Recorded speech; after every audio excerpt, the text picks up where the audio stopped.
Hi friends, I am Paramvir and welcome to the Bharat Gurukul online classes.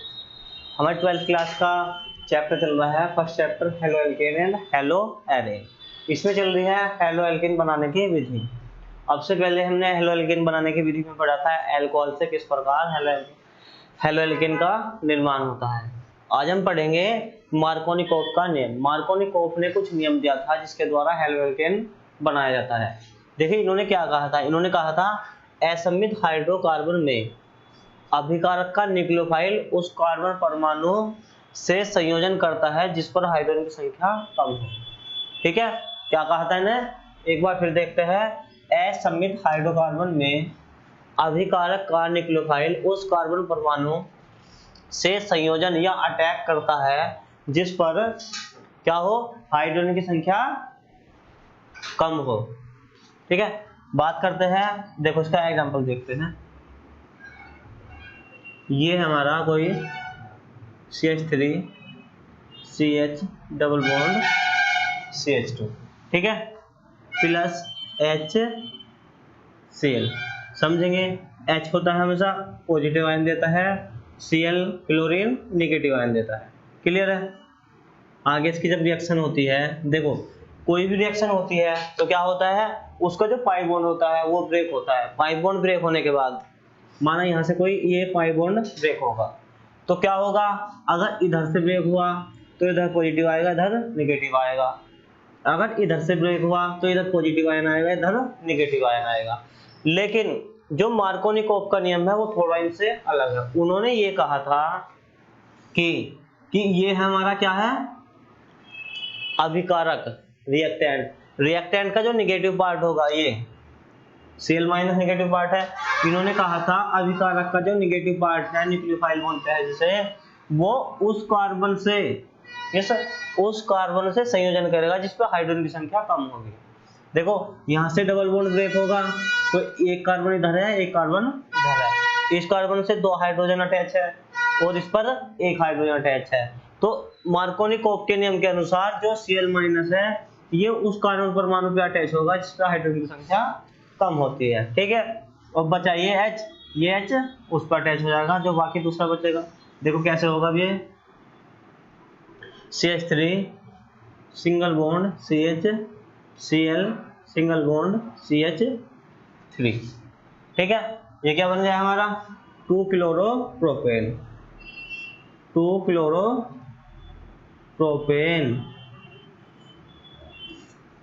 ये था इतना सा। ठीक है, और ये बहुत इंपॉर्टेंट है, ये क्या है हमारा, इंपॉर्टेंट है मार्कोनिकोव का नियम। क्लियर है। क्या कहा था इन्होंने ये कहा था कोई असममित कार्बन हो, असममित कार्बन का मतलब ये है डबल या ट्रिपल बॉन्डेड। असममित कार्बन का मतलब होता है जो कार्बन डबल या ट्रिपल बॉन्ड से जुड़ा हुआ होता है उसे असममित कार्बन बोलते हैं। ठीक है, असममित कार्बन में अभिकारक का न्यूक्लियोफाइल बोलते हैं जिसके ऊपर नेगेटिव चार्ज होता है। वो नेगेटिव चार्ज वाला एटम उस कार्बन परमाणु से अटैच होगा जिस पर हाइड्रोजन की संख्या कम होती है। ठीक है, ये था Cl माइनस न्यूक्लियोफाइल। इसने किस पर अटैक किया, उस पर अटैक किया, उस कार्बन एटम पर अटैक किया जिस पर हाइड्रोजन की संख्या कम होती है। तो क्या बना हमारा CH3 CH, जब ये Cl यहाँ पे जुड़ेगा तो क्या हो जाएगा CHCl सिंगल बॉन्ड, यहाँ CH2 है, एक H है, ये बन गया हमारा CH3। इसे बोलेंगे 2 क्लोरोप्रोपेन। क्लियर है इतना।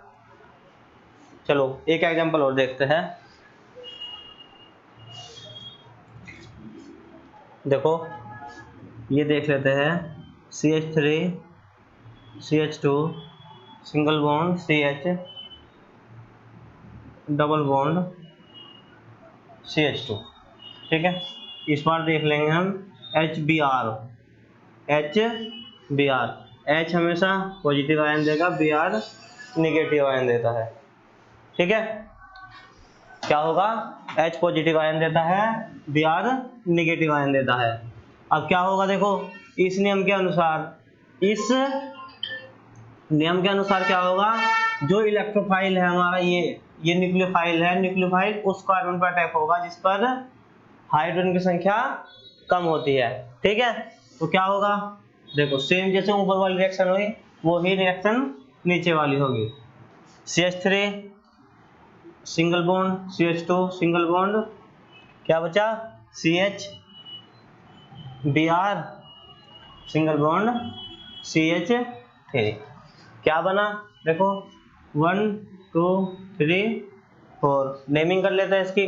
2 पे ब्रोमो है तो क्या बन जाएगा 2 ब्रोमो, टोटल कार्बन कितने हैं 4, ब्यूटेन। क्या बन गया 2 ब्रोमो ब्यूटेन। ये था हमारा क्या मार्कोनिकॉफ का नियम। क्लियर है इतना? चलो आगे चलते हैं। अब चलते हैं हम आगे। इतना क्लियर हुआ? मार्कोनिकॉफ का नियम कंप्लीट हो चुका है।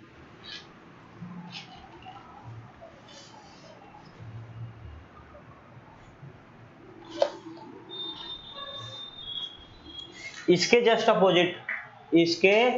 अपोजिट एक लॉ और होता है, उसे बोलते हैं एंटी मार्कोनिकॉफ लॉ या खैरास इफेक्ट या पेरोक्साइड इफेक्ट। ठीक है, इससे आगे क्या है हमारा खैरास प्रभाव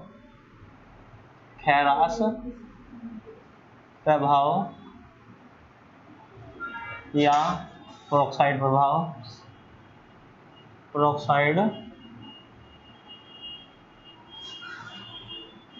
प्रभाव या इसी को बोलते हैं एंटी मार्कोनिकॉफ नियम। क्या बोलेंगे एंटी मार्कोनिकॉफ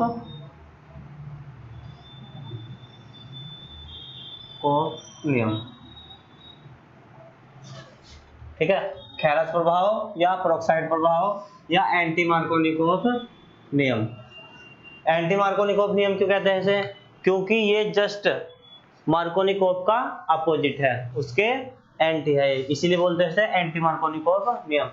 इन्होंने क्या कहा था, जैसे मैंने बताया बिल्कुल मार्कोनिकॉफ के नियम के जस्ट अपोजिट है ये। तो इसमें क्या होगा देखो, इसमें होता ये है, क्या होगा जैसे ये है हमारा CH3 CH double bond CH2, इसकी रिएक्शन हो रही है HCl के साथ रिएक्शन करा रही है। ठीक है, क्या होगा H प्लस Cl माइनस में डिसोसिएट होगा। जो मार्कोनिकॉफ नियम था उसमें क्या था, इसका जो निगेटिव पार्ट है ये उस कार्बन से अटैच होगा जिस पर हाइड्रोजन की संख्या कम होती है। ये क्या है, ये उसका जस्ट अपोजिट है, तो इसका जो निगेटिव पार्ट है वो उस कार्बन पर अटैच होगा जिस पर हाइड्रोजन की संख्या अधिक होती है। ये कहा था, ये नियम है एंटी मार्कोनिकॉफ। देखेंगे क्या होगा, यहाँ से बॉन्ड ब्रेक होगा, Cl किस पर अटैक करेगा जिस पर हाइड्रोजन की संख्या अधिक होती है, H किस पे करेगा, बाकी बचा ये CH3 CH2 single bond CH2 Cl। क्या होगा इसका नाम 1 2 3 नेमिंग कर लेते हैं। 1 पे क्लोरो है तो 1 क्लोरोप्रोपेन, 1 क्लोरोप्रोपेन, ये हो गया हमारा। ठीक है, ये क्या है हमारा एंटी मार्कोनिकॉफ नियम या पेरोक्साइड प्रभाव। सेकंड देख लेते हैं,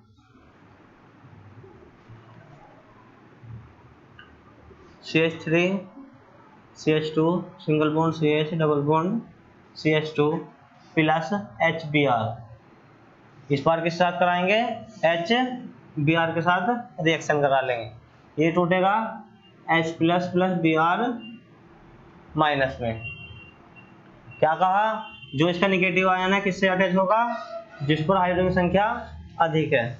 क्या बन जाएगा CH3 CH2 single bond CH2 Br। Naming कर लेंगे 1 2 3 4। क्या हुआ 1 ब्रोमो 4 कार्बन है तो ब्यूटेन, 1 ब्रोमो ब्यूटेन। अब कर लेते हैं इसकी डेफिनेशन की बात। देखो इस नियम के अनुसार क्या है, असमित कार्बन असमित हाइड्रोकार्बन। ठीक है, असमित हाइड्रोकार्बन में असममित हाइड्रोकार्बन में अभिकारक का न्यूक्लियोफाइल उस कार्बन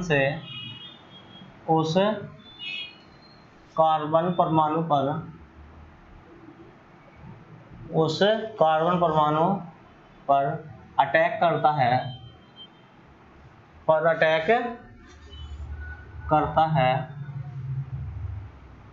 जिस पर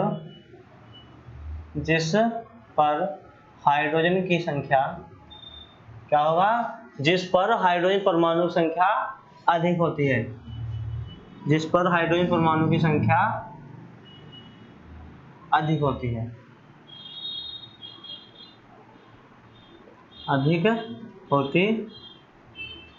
दोनों ही नियम बहुत इंपॉर्टेंट है, ये मार्कोनिकॉफ नियम और खैरास प्रभाव। मार्कोनिकॉफ नियम क्या था? मार्कोनिकॉफ नियम ये बता रहा था कि जो इसका नेगेटिव पार्ट होगा, हमारा इसका रिएक्टेंट का नेगेटिव पार्ट होगा, वो किस पर अटैच करेगा? उस पर अटैक करेगा जिस पर हाइड्रोजन संख्या कम होती है। जस्ट खैरास इफेक्ट जो है ये जस्ट इसके अपोजिट है, इसमें नेगेटिव पार्ट उस कार्बन पर अटैक करेगा जिस पर हाइड्रोजन संख्या अधिक होती है। ठीक है, ये रहे एग्जांपल इसके दोनों। हमारा क्या हुआ? मार्कोनिकॉफ का नियम और खैरास प्रभाव दोनों कंप्लीट हुए। आगे चलते हैं।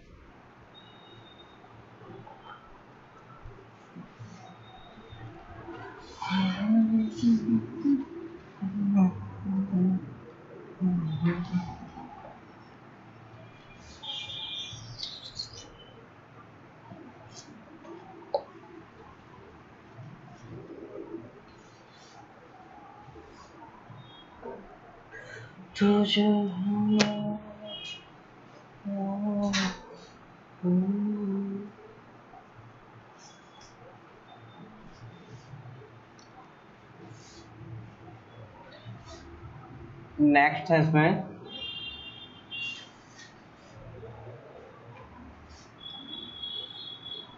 By addition of halogen, by addition of halogen, ठीक है, विद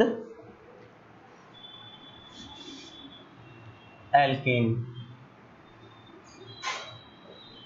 देखो एडिशन का मतलब क्या होता है? एडिशन का मतलब होता है ऐड करना। ठीक है, एडिशन का क्या मतलब हुआ? ऐड करना। हैलोजन का मतलब, हैलोजन एक्स पता है आपको क्या होता है?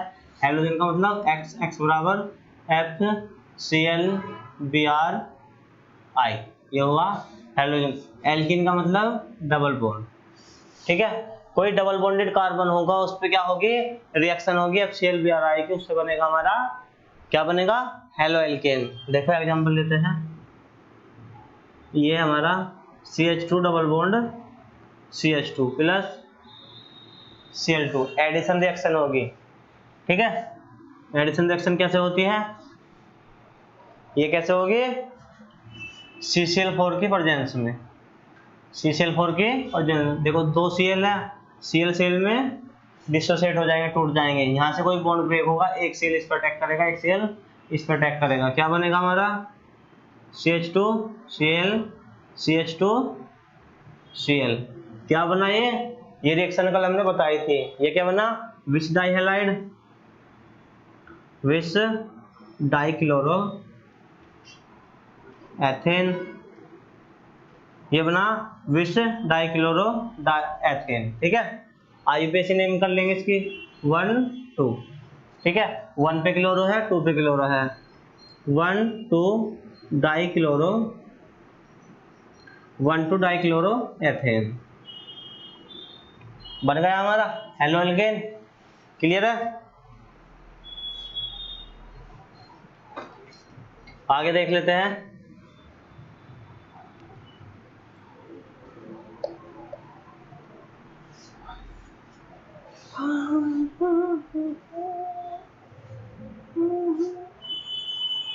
अब देखेंगे allylic halogenation, allylic halogenation, allylic halogenation मतलब एलाइलिक हैलोजनीकरण। एक बात है, कल हमने एलाइलिक स्ट्रक्चर बताई थी आपको, क्या होती है, क्या बताई थी कल, एलाइलिक स्ट्रक्चर बताई थी। एलाइलिक स्ट्रक्चर क्या होती है, अगर क्या होगा, देखो एलाइलिक स्ट्रक्चर हमने ये बताई थी, देखो जैसे CH3 CH2 double bond CH2, ये कोई है डबल बॉन्ड वाला जो कार्बन है उससे जस्ट कोई ग्रुप जुड़ जाए तो क्या हो जाएगा, एलाइल हो जाएगा। इसकी रिएक्शन कराते हैं हम Cl2 के साथ, किसके साथ कराते हैं, Cl2 के साथ कराते हैं 773 केल्विन टेम्परेचर पर। कितने पर, 773 केल्विन टेम्परेचर पर। क्या होगा, देखो क्योंकि ये क्या हो रहा है, एलाइलिक हैलोजिनेशन हो रहा है। अगर सिंपल रिएक्शन होती तो ये यहाँ पे अटैक करता डबल बॉन्ड पर। अब क्या करना, एलाइल हैलोजन पे करेगा या अटैक, किस पे करेगा, एलाइल हैलोजन पे। एलाइल हैलोजन क्या है, ये वाला, क्या बन जाएगा हमारा CH2 Cl single bond CH2 double bond CH2 plus HCl, ये बन गया। ये क्या बन गया हमारा, allyl halo alkane, allyl halo alkane. IUPAC में नाम लिखेंगे, क्या आएगा 1 2 3। देखो 1 पे डबल बॉन्ड है, 3 पे क्लोरो है, क्या आ जाएगा 3 क्लोरो, 3 क्लोरो। टोटल कार्बन कितने हैं, प्रोप 1 पे डबल बॉन्ड है, प्रोप 1 एन, ठीक है। ये हो गया IUPAC नाम 3 क्लोरो प्रोपेनिन, ये है इसका common name allyl halo alkane. Clear है।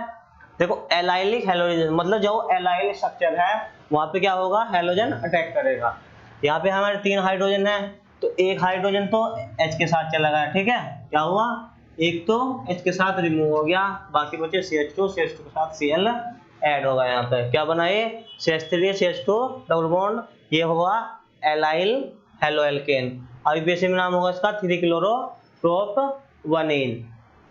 आगे चलते हैं। अब देखो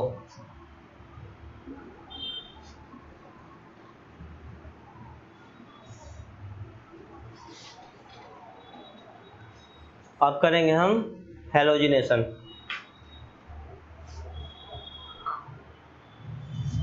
हैलोजिनेशन हैलोजिनेशन एग्जाम में भी आ जाता है कि हेलो एल्केन का हैलोजिनेशन करके दिखाओ, ठीक है। हिंदी में बोलते हैं हैलोजनीकरण, हैलोजनीकरण, हैलोजनीकरण। देखो इसमें क्या होगा, मान लिया हमने ली मेथेन। मेथेन क्या होता है, CH4 का हैलोजन के साथ रिएक्शन करके दिखाएंगे आगे तक, प्लस Cl2 के साथ रिएक्शन कराए तो ये किसके प्रेजेंस में होगी, ये होती है HNu की प्रेजेंस में। HNu की प्रेजेंस में हो रही है तो क्या बनेगा, फ्री रेडिकल बनेगा इसमें, ठीक है। अब क्या होगा, माइनस HCl बाहर हो जाएगा, क्या बनेगा CH3Cl। फिर दोबारा से करेंगे, दोबारा से Cl2 के साथ रिएक्शन होगी, माइनस HCl रिमूव हो जाएगा, क्या बनेगा CH2Cl2, ठीक है। क्या बना CH2Cl2। फिर दोबारा से रिएक्शन कर लेंगे, प्लस Cl2 माइनस HCl बाहर हो जाएगा, क्या बना CHCl3। इस CHCl3 को बोलते हैं क्लोरोफॉर्म। क्या बोलते हैं, क्लोरोफॉर्म। इसका यूज किया जाता है एनेस्थेटिक ड्रग्स के रूप में, बेहोशी की दवाई के लिए क्लोरोफॉर्म का यूज किया जाता है। इसका दोबारा फिर फर्दर हैलोजिनेशन कर लेंगे, क्या होगा Cl2 के साथ रिएक्शन होगी, माइनस HCl बाहर हो जाएगा, क्या बनेगा CCl4 कार्बन टेट्रा क्लोराइड। ये हुआ कार्बन टेट्रा क्लोराइड, ठीक है। ये क्या था, मेथेन था। मेथेन का क्या कराया हमने, हैलोजिनेशन कराया। मेथेन की रिएक्शन किसके साथ कराई, Cl2 के साथ HNu की प्रेजेंस में। HCl बाहर हुआ, क्या बना CH3Cl। फिर Cl2 के साथ रिएक्शन कराई, HCl बाहर हुआ, CH2Cl2 बन गया। फिर वही Cl2 के साथ रिएक्शन कराई, माइनस HCl बाहर होता है, क्या बनता है CHCl3। CH-Cl3 को बोलते हैं क्लोरोफॉर्म। क्लोरोफॉर्म को दोबारा हैलोजिनेशन कराया Cl2 के साथ, HCl बाहर हो गया, क्या बना CCl4 कार्बन टेट्रा क्लोराइड। ठीक है, चलो इसको एक सिंपल वे में देख लेते हैं। बिल्कुल हो सकता है कुछ बच्चों को बिल्कुल भी समझ में ना आई हो ये रिएक्शन, समझाते हैं। देखो दोबारा से समझाते हैं। देखो कार्बन में क्या होती है, कार्बन में 4 वैलेंसी होती है। कार्बन की वैलेंसी कितनी होती है 4, 1 2 3 4 हो गई, चारों से हाइड्रोजन जुड़े होंगे, ये हो गया CH4। ठीक है, या CH4 मैथेन है, मैथेन की स्ट्रक्चर है ये। ठीक है, इसकी रिएक्शन किससे कराई थी हमने Cl2 के साथ। Cl2 किस में टूटेगा Cl में। क्लियर है ना इतना। अब देखो ये क्या टूटा Cl में। अब ऐसे होगा, ये वाला H ये Cl निकल जाएगा बाहर, क्या होगा ये H और ये Cl निकल जाएगा बाहर, क्योंकि ये पॉजिटिव आयन है, ये नेगेटिव आयन होता है। सही है, क्या होगा ये निकाल दिया बाहर हमने -HCl, क्या बचा देखो C 1 2 3 H3 CH3Cl, CH यहाँ क्या बचा Cl। ठीक है, CH3Cl बचा, ये बचा हमारा CH3Cl। अब दोबारा से हैलोजिनेशन कराते हैं इसका Cl2 के साथ। Cl2 को Cl लिख सकते हैं ना। और अब देखो क्या होगा, ये H इस Cl से रिएक्शन करके बाहर निकल जाएगा, -HCl हो जाएगा। यहाँ क्या बचा ये Cl इसकी जगह आ जाएगा CHCl। क्लियर है, क्या बना देखो ये वाला Cl इस H के साथ क्रिया करके बाहर निकल जाता है। अब क्या होगा देखो ये Cl यहाँ पे अटैक करेगा, क्या होगा CHCl CH2Cl2 बन गया है। क्या बन गया CH2Cl2। आगे रिएक्शन कराते हैं, फिर कैसे कराएंगे देखो Cl के साथ दोबारा कराएंगे। अब ये वाला H इस H के साथ बाहर, इस Cl के साथ बाहर निकल जाएगा, क्या होगा ये वाला H इस Cl के साथ बाहर निकल जाएगा, क्या होगा -HCl। अब क्या होगा CCl यहाँ बचा H, क्या बन गया ये बन गया हमारा CHCl3 जिसे बोलते हैं क्लोरोफॉर्म। अब इसकी रिएक्शन कराएंगे दोबारा किसके साथ क्लोरीन के साथ ClCl, ये हो गया -HCl बाहर निकल, HCl बाहर निकल गया, क्या बचा CCl सिंगल बॉन्ड Cl। क्या बना ये, इसे ऐसे भी लिख सकते हैं CCl4 कार्बन टेट्रा क्लोराइड। यही तो प्राप्त हो रहा था ना हमारा, ये बन गया carbon tetra chloride, carbon tetra chloride. Clear है, हो गया हमारा ये हुआ हमारा हैलोजनीकरण। इंपोर्टेंट है हैलोजिनेशन, एग्जाम के पॉइंट ऑफ व्यू से आ सकता है, एग्जाम में आ सकता है। क्या आ सकता है हैलोजिनेशन, हैलोजनीकरण एग्जाम में आ सकता है। चलो आगे चलते हैं।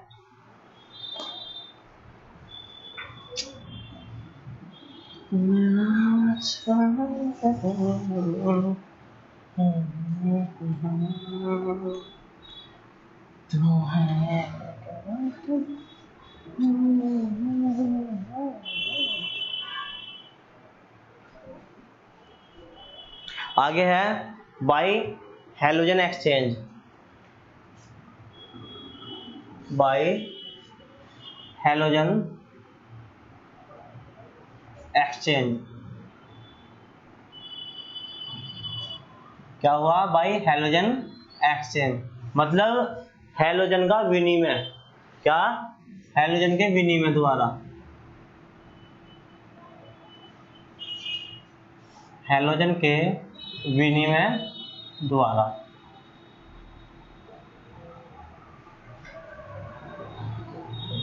क्लियर है? देखो विनिमय कैसा होगा हेलोजन का, ये क्या है हमारा RCl है, ये भी हेलोजन है, ठीक है, प्लस रिएक्शन करा इसकी NaI के साथ, I भी हेलोजन है, Cl भी हेलोजन है, क्यों? क्योंकि हेलोजन होता है X इक्वल टू होता है FCl Br और I। क्लियर है? क्या होता है X equal to FCl Br और I। आगे क्या रिएक्शन करा है इसकी RCl की NaI के साथ, क्या करा रहे हम एक्सचेंज ऑफ हेलोजन, ठीक है। ये होता है हमारा एसीटोन की प्रेजेंस में, किसकी प्रेजेंस में होगा? एसीटोन के प्रेजेंस में रिएक्शन करा रहे हैं। देखो क्या होगा RI बन जाएगा, RI प्लस NaCl बाहर निकल जाएगा। क्या हुआ? देखो क्या होगा R प्लस Cl माइनस छूटेगा, Na plus I minus RI, इसका पॉजिटिव आयन इसके नेगेटिव आयन के साथ रिएक्शन करेगा, इसका नेगेटिव आयन इसके पॉजिटिव आयन के साथ रिएक्शन करेगा, पॉजिटिव नेगेटिव क्या बना RI, नेगेटिव पॉजिटिव क्या बना NaCl, RI क्या बन गया एल्काइल आयोडाइड। NaCl सब कोई जानता है क्या होता है, NaCl क्या होता है हमारा सोल्ट, दैट इज नमक। क्लियर है? क्लियर है ना?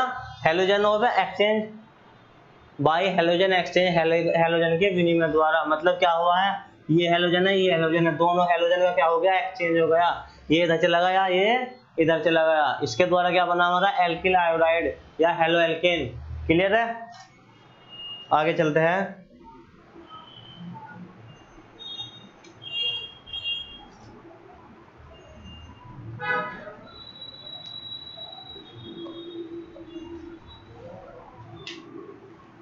नेक्स्ट चलते हैं।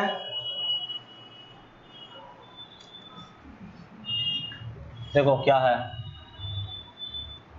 वसीय अम्लों के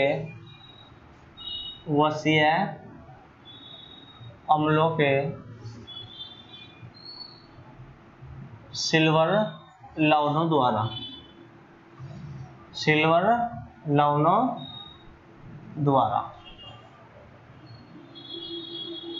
सिल्वर क्या होता है Ag, ठीक है।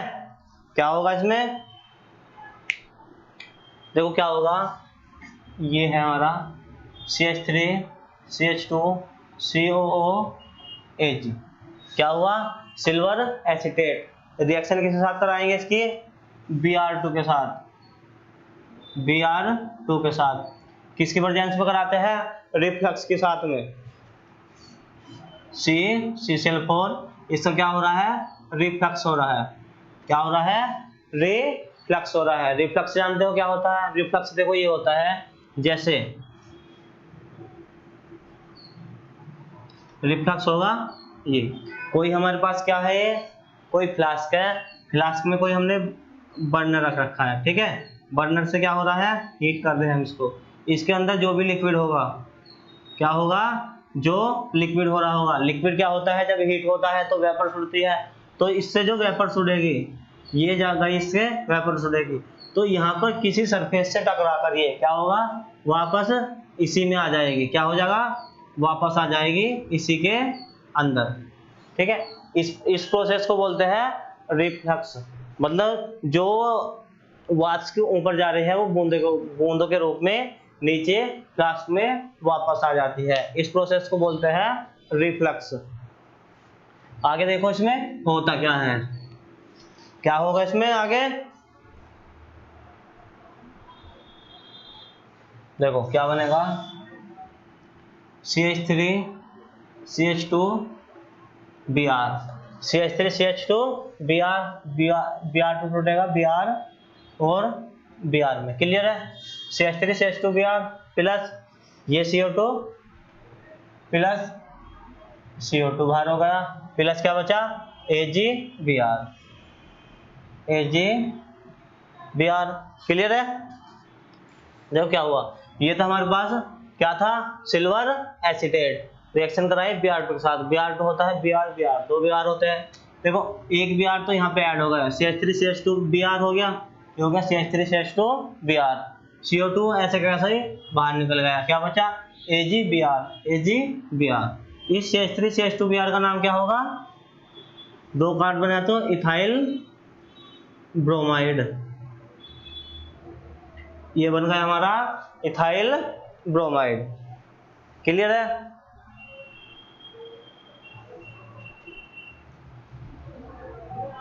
इसी रिएक्शन को बोलते हैं बोरोडिन हुंसडीकर रिएक्शन। क्या बोलते हैं, इसी रिएक्शन को बोलते हैं बोरोडिन हुंसडीकर रिएक्शन। बहुत इंपॉर्टेंट है, इसी को क्या बोलेंगे हम, बोरोडिन हुंसडीकर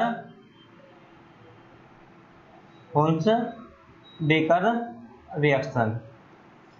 ठीक है, इंपॉर्टेंट रिएक्शन है, नेमिंग रिएक्शन है। क्या है, जो भी नेमिंग रिएक्शन होती है वो इंपॉर्टेंट होती है। कुछ लगभग जो हमारी ऑर्गेनिक केमिस्ट्री है उसमें 20 से 25 के बीच जो नेमिंग रिएक्शन है वो बहुत ज्यादा इंपॉर्टेंट है। उन्हीं 20-25 में से एक है हमारी बोरोडिन हुंसडीकर रिएक्शन।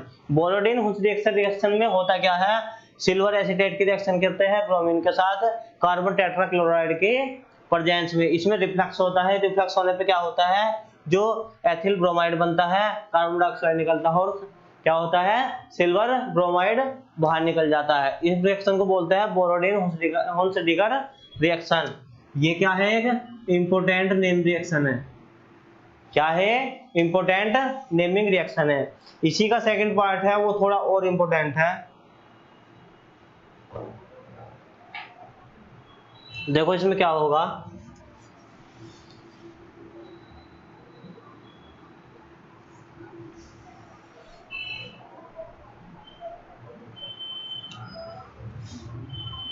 RCOOAg वही है बिल्कुल, ठीक है। प्लस इस बार कराते हैं I2 के साथ रिएक्शन, मींस आयोडीन के साथ रिएक्शन। किसकी प्रेजेंस में कराएंगे, CCl4 की। क्या होगा, दोबारा से रिफ्लक्स होता है। क्या होता है, रिफ्लक्स होता है। इस बार क्या बनेगा इसका, इस बार बनेगा इसमें देखो RCOOR एस्टर बना, ठीक है। प्लस क्या बनेगा, CO2 प्लस 2AgI। क्या बनता है इसके द्वारा, जब सिल्वर एसीटेट की रिएक्शन आयोडीन के साथ कराते हैं कार्बन टेट्राक्लोराइड की प्रेजेंस में, इसका क्या होता है, रिफ्लक्स होता है। रिफ्लक्स होने से बनता है इसका एस्टर। क्या बनता है, एस्टर बनता है, कार्बन डाइऑक्साइड निकलती है और ये बनता है सिल्वर आयोडाइड, सिल्वर आयोडाइड, ठीक है। इस रिएक्शन को क्या कहते हैं, इस रिएक्शन को कहते हैं विनबोर्न सिमोनी रिएक्शन। क्या बोलेंगे, विनबोर्न सिमोनी रिएक्शन, ठीक है। विनबोर्न सिमोनी रिएक्शन में क्या होता है, विनबोर्न सिमोनी रिएक्शन में ये होगा, जो हमारा सिल्वर एसीटेट है आयोडीन के साथ रिएक्ट करता है, किसकी प्रेजेंस में, कार्बन टेट्राक्लोराइड की प्रेजेंस में। इसका रिफ्लक्स होता है, रिफ्लक्स होकर बनता है ester. RC double bond R को बोलते हैं एस्टर। कार्बन डाइऑक्साइड निकलती है और सिल्वर आयोडाइड फॉर्म होता है, ठीक है। इस रिएक्शन को बोलता है विनबोर्न सिमोनी रिएक्शन। जैसे मैंने पहले बताया नेमिंग रिएक्शन है, तो नेमिंग रिएक्शन हमेशा इंपॉर्टेंट होती है, ठीक है बच्चों। इसका एक कर लेते हैं हम, इसका कन्वर्जेशन कर लेते हैं। CH3COAg क्या होगा, CH3CO R की वैल्यू रख ली हमने CH3, क्लियर है। ये था हमारा 2 CH3COAg प्लस I2 CCl4 की प्रेजेंस में कराएंगे, रिफ्लक्स कराएंगे इसका, तो क्या बनेगा, देखो R की जगह पर CH3 रखना है, CH3COO plus CO2 plus 2AgI। ये क्या हुआ हमारा, मिथाइल मिथाइल क्या हो गया, डाई मिथाइल एस्टर। क्या बन गया, dimethyl ester, carbon dioxide silver iodide. ये क्या है, इसका कन्वर्जेशन है। तो क्या हुआ, देखो आज जो हमने क्या कर रहे थे, हेलो एल्केन बनाने की विधि कर रहे थे। हेलो एल्केन बनाने की विधि कंप्लीट हो चुकी है। कल हम करेंगे हेलोएरिन बनाने की विधि। हेलोएरिन कैसे बनता है, किसको क्या क्या उसके मैकेनिज्म होते हैं। देखो एक बात और, जो हमारा हेलोएल्केन है ये एक सिंपल प्रोसेस है, सिंपल प्रोसेस के द्वारा इसका फॉर्मेशन होता है। लेकिन जो हेलोएरिन है, जैसे पता है हेलोएरिन क्या होता है, बेंजीन रिंग में हेलोजन उसके साथ अटैच होता है, तो वो थोड़ा इससे कॉम्प्लेक्स है, थोड़ा सा इससे कठिन है, इसलिए उसको आगे वाले लेक्चर में डिस्कस करेंगे। आज का जो हमारा लेक्चर होता है यहीं पर ओवर होता है, कल आगे कंटिन्यू करेंगे हम हेलोएरिन बनाने की विधि। ठीक है, आज का लेक्चर हम यहीं पर ओवर करते हैं।